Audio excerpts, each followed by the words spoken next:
Assalamualaikum hörmetli qarindoshlar. Sharq Turkiston sürgünde hükümeti televiziyasining xabarlar programmasini ko'rishingizni qizg'in qarshi olamiz.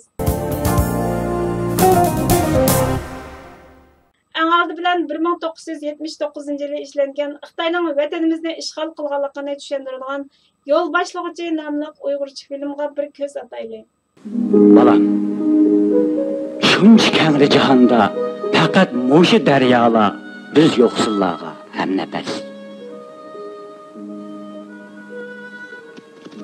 Qarg'ana, bu kapta qancha yiroqlarga uchib ketgan bilanmi, oxiri o'z makoni bo'lgan mo'sha daryo bo'yiga yana qaytib keladi.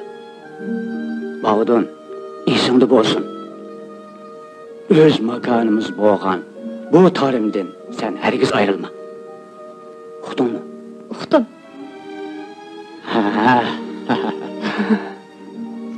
Burun, tarim, bundaq emaskendik. Hammaları bağı bostanlık. Xuddi cennetga o'xshaydi ekan. Minglagan odamlar baxtiyor turmuşda yaşaptı ekan.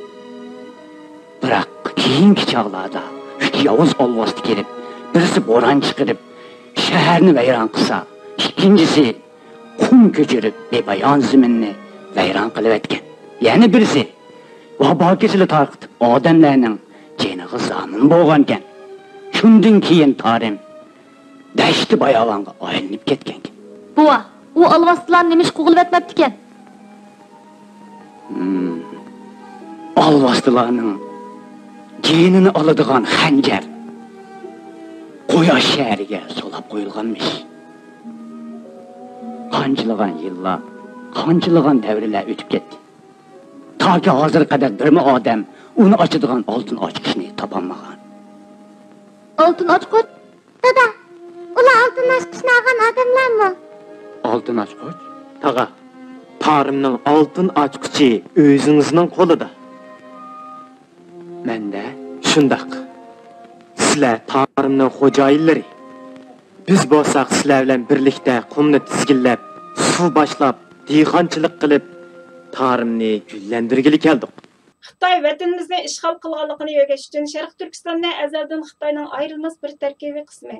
Sharq Turkistondagi Uyg'ur va boshqa turkiy millatlarni oz sonli millatlar deb ataydi. Va bu go'ar zaminni qo'ldan berib qo'ymaslik uchun Sharq Turkistondagi Uyg'ur va boshqa turkiy millatlar ustidan assimilyatsiya qilish va irqiy qirg'inchilik siyosatini yurgizadi. Biz shu haqiqatni tunib yetishimiz kerakki, Sharq Turkiston xalqini hurlikka erishtiradigan birdan bir yo'l Sharq Turkistonning mustaqilligini asliga keltirishdan iborat. Xitoyning har qandig'ida rahim shafqat kuyinish yo'q. Bo'libmi Sharq Turkiston masalasiga kelganda bularning hammasi o'xshash tushunchaga ega. Biz hammamiz mustaqillikni xohlaymiz deymiz. Ammo bu yolg'iz xohlash bilan masalani hal qilg'ili bo'lmaydi. Cho'qim harakat qilish kerak. O'tirda Sharq Turkistonning mustaqilligini asliga keltirish uchun qilayotgan bir harakat bor. U harakatning atrofiga zich moslashish, uyushish, qo'llash bek muhim. Sharq Turkiston mustamlika qilingan kundan e'tiboran Alloh bizga Sharq Turkistonning mustaqilligini qo'lga keltirishni farz qilgan. Biz Allohning tangdoshsiz kuchiga va Allohning oyatlariga iymon keltirgan bir millat. Qo'rqish yoki Allohdan umidni uzish musulmonga xos bo'lmagan bir xususiyat. Musulmon hech bir zaman Allohdan umidini uzmaydi. Biz o'zimizning xirislaridan, nafslaridan, kibrlaridan voz kechib, shu to'g'ri harakatni qo'llagan vaqtimizda biz bu g'alabaga cho'qim erishimiz. Ba'zilarga Sharq Turkistonning mustaqilligini qo'lga keltirish hozir mumkin bo'lmaydigandek ko'rinadi. Ammo biz avlodlarimizga mang'idek bir yo'lni qoldirib ketmasak, avlodlarimiz bu yo'lni nerdan topadi? Bu farzni qanday ado qiladi? Biz oxiratda natijadan emas, balki amaliy harakatimizdan, tadbirimizdan javobgar bo'lamiz. Shunga hammamiz o'zimizning nafsidan, kibridan, xirislarimizdan cho'qim voz kechishimiz kerak. Shu vaqtda Alloh o'zining kuchini bizga ko'rsatadi. Sharq Turkistonning mustaqilligiga erishalaymiz. Sharq Turkiston sürgünde hükümeti Sharq Turkiston xalqiga vakolatan Hindistan Cumhuriyeti qurilganligining 75 yilligini tabriklab, Sharq Turkiston va Hindistonning go'zal kelajagini barpo qilish uchun do'stlik va hamkorlikni ilgari surib, o'rtaq tirishishni umid qilganligini bildirdi. Amerika prezidenti Joe Biden aprelda 5 burjaylik binoga Amerika askarlarini 11-sentabrgacha Afg'onistondan chekintirishni buyurdi. Bu Amerikaning uzunga so'zilgan urushni unumli oxirlashtirishi hisoblandi. Amerika armiyasining chekinishiga ergashib, Talibanlar yakshanba kuni poytaxt Kabulga kirish va prezident binosini kontrol qilishdan ilgari yaqinqi bir necha hafta ichida asosliq shahar va o'lka markazini egalladi. Mutaxassislarning CNBC muxbiriga aytganlariga qaraganda, Talibanning 20 necha yil vaqtdan keyin tezdan hokimiyatga qaytib kelishi Afg'onistonga qo'shni davlatlarning o'zgarishchan jug'rafiyalik siyosiy ko'zqarashni qanday tengshashni qaror qilishda bosilish sharoitini yaratdi. Woodrow Wilson Markaziy Osiyo programmasining muavin direktori Michael Kugelman CNBC muxbiriga hozir nurg'un ishlar jug'rafiyalik siyosiy davolg'ish ichida, chunki Afg'onistonning qo'shnilari yangidan gulinayotgan Taliban hokimiyatiga qanday moslashishni o'ylashmoqda dedi. Yevroasiyo siyosiy xatardan maslahat berish guruhi oldingi hafta e'lon qilgan xotirasida qo'shni davlatlarning siyosiy muqimsizlik, musofirlarning eqishi va Afg'onistonning terrorlik faoliyatlarining panohgohiga aylanishdan ansiraydiganligini aytdi. Yevroasiyo guruhi analizchilarining so'ziga qaraganda, Pokiston ilgari Talibanlarga ta'sir ko'rsatgan. Bu hokimiyatni eng oxirgi qatim hokimiyat yurgizganda qonunli hukumat deb e'tirof qilgan oz sondagi davlatlarning biri edi. Pokiston uzundan buyon Afg'onistondagi Talibanlarga yoshirin yordam qilgan deb ayblangan. Islomobodning ta'siri yillarning o'tishiga ergashib tuvalladi. Pokiston balkim chegarasidagi yoshirin zo'ravonlikdan saqlanishi mumkin. Xabarlarda deyilishicha, Talibanlarning Afg'onistonga qaytib kelishi Pokistondagi terrorlik guruhlarini, jumladan Pokiston Talibanlarini jasoratlantirishi, davlatning bexatarligiga ta'sir ko'rsatishi mumkin ekan. Yevroasiyo guruhi analizchilari texnik keng ma'nodan aytganda, Pokiston Talibanning bosh ko'tarishini o'zining asosli raqibi Hindistonga nisbatan bir chong o'ngsizlik deb qaraydi. Pokistonning diplomatiya ministri Shah Mahmud Qureshi hukumatning diplomatiya va boshqa xodimlarni Afg'onistondan chekindirish xizmatining davomlashayotganligini aytdi. U yana xalqaro jamiyatni ijodiy usulda Afg'onistonga aralashishga chaqirdi. Hindiston yaqinqi 20 yilda Afg'oniston hukumati va fuqarolar bilan muqim munosabatda bo'lib, taraqqiyot yordami bilan ta'minladi. Wilson markazidagi Kugelman tushuntirib, huquqning o'zgarishining yangi dehlini qattiq strategik holatga qo'yganligini, Talibanlarning an'anaviy Hindistonga qarshi guruh ekanligini, Hindistonning Xitoy va Pokistondagi raqiblarining Afg'onistondagi izini cho'nqurlashtirishga tayyorlanganligini, Hindistonning Taliban bilan aloqalashish uchun kuch chiqarganligini, ammo Afg'onistondagi diplomatik harakatlarning ko'p qismini unumli taqaganligini aytdi.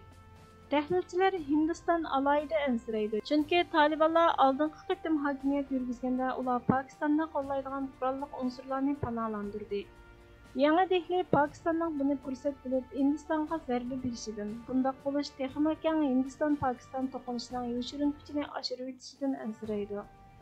Xitoy Kabuldagi bosh elchixonasini ochishni qaror qilgan bo'lsa, fuqarolarga uyda turishni tavsiya qilmoqda. Xitoy diplomatiya ministerligining bayonotchisi Hua Chunying Beijingning Talibanlarning qo'liga huquqning o'ngishli o'tishini umid qilganligini va jinoyat va terrorlikning oldini olishni talab qilganligini aytdi. Xitoy diplomatiya ministri Wang Yi oldingi oyda Taliban rahbarlari bilan ko'rishdi va Sharq Turkiston islom harakati bilan hamkorlashmaslikni talab qildi. Xitoy Hindiston Pokistondan iborat ikki davlatga yerlik partiyalar bilan suhbatlashib, ularni panohlanishdan mahrum qilishga uringan. Rossiya Kabuldagi bosh elchixonasini ochiq qildi, ammo ba'zi xodimlarni almashtirishni o'ylashmoqda. Diplomatiya ministri Sergey Lavrov seshanba kuni Rossiyaning Talibanni qonunli deb e'tirof qilishga oldirmaydiganligini aytdi. Kuzatuvchilarning so'ziga qaraganda, Xitoy Sharq Turkiston vaziyati, Rossiya O'rta Osiyo vaziyati uchun Talibanlarning Afg'onistonga qaytib kelishidan ansiraydi ekan. Wilson markazidagi Kugelman yana Moskvaning eng ko'ngil bo'ladigan Taliban bo'lmasdan balki uning raqibi Iroq Sham islom davlati ekanligini aytdi. Yevroasiyo guruhining xabariga qaraganda, Afg'oniston vaziyati Irondan qattiq diqqat qilishni talab qilgan. Tahlilchilarning aytishicha, Ironning maqsadi musofirlar kalkuni, zaharlik chekimlik, Afg'onistondagi shialarga ziyon yetkazilishining oldini olish ekan. Yevroasiyo guruhi analizchilari Iran davlati balkim texnik ko'p qurolli kuchlarni chegaraga safarbar qilib, bir qator tasoddifiy voqealarga tayyorlik qilishi mumkin. Bularning hammasi qisqa vaqt ichida Tehronni arab dunyosidan yiroqlashtirishi mumkin dedi.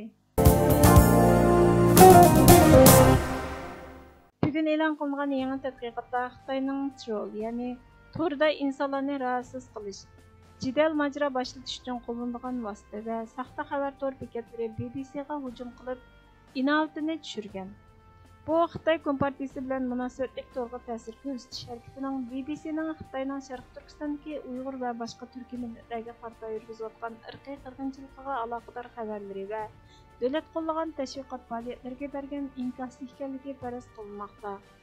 Tor bexatarlik shirkati kelgusi analizchilarining yangi tadqiqotida davlat qo'llashi mumkin harakatining yuzlagan tor bekat va ijtimoiy aloqa hisobotlari orqali BBCning doklatiga hujum qilganligi o'ttirg'a qo'yilgan. Bo'libmi tor BBCni Xitoydan kelgan dokladga suzgich qo'shib davlatni ojiz ko'rsatdi deb aybladi. Xotirlangan kelajakning tadqiqotchilari bu faoliyatning Xitoy davlati qo'llag'anligiga bo'lgan ishonchning bir qancha sabablarini o'ttirg'a qo'ydi.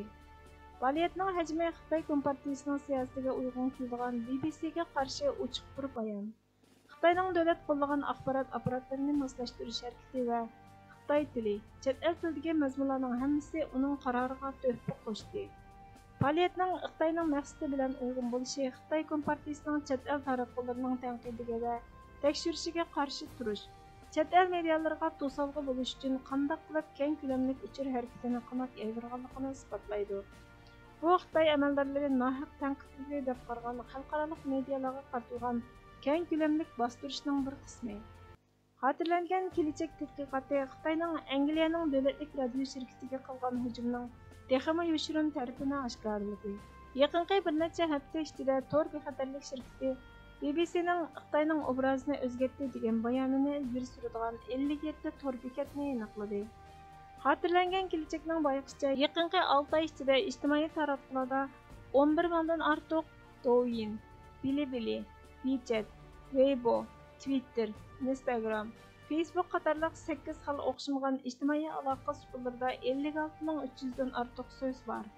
Tadqiqotchilarning bir-birini qo'g'daydigan 5-10 hisoboti bor ekan. Tadqiqotchilarning aytishicha, ba'zi hisobotlarda hayvonlarning yoki yesalarning rasmi qatorliq umumiy arxiv rasmlari qo'llanilgan. Ular inglizcha so'zlaydigan g'arblik tomoshabinlarni, dunyoning har qaysi joylariga Xitoy diasporasini nishon qilmoqchi ekan. BBCning xabar qilishicha, moslashtirilgan sinlar ta'sir kuchi YouTube kanalida paydo bo'lib, Xitoyning Uyg'urlarga bo'lgan muomalasini oqlagan. Dokladda yana nurg'un ta'sir ko'rsatuvchilarning davlat radiosi CGTNning sinalg'ularida paydo bo'lganligi o'ttirg'a qo'yilgan. Bir turkum angliyalik youtuberlarning Xitoy hukumatining mablag'iga erishib, davlatning siyosatiga mos kelgan sinlarni ishlab chiqarganligi bayqalgan. Loyiha tutgan sinlari g'arb taratqullari Xitoy haqida yolg'on so'zlaydi. G'arb taratqullari Xitoyni o'ch ko'ramdi qatorliq inglizcha temalarni o'z ichiga oladi. U yana taratqularning Uyg'ur qirg'inchiligi to'g'risidagi xabarlarni tanqid qilgan bir qanchisini ishlab chiqdi. Hurmatli ko'ruvchilar, xabarlarimizni ko'rganingiz uchun ko'p rahmat. Kelar qitimqi programmamizda ko'rishguncha Allohga omonat bo'lgaysizlar.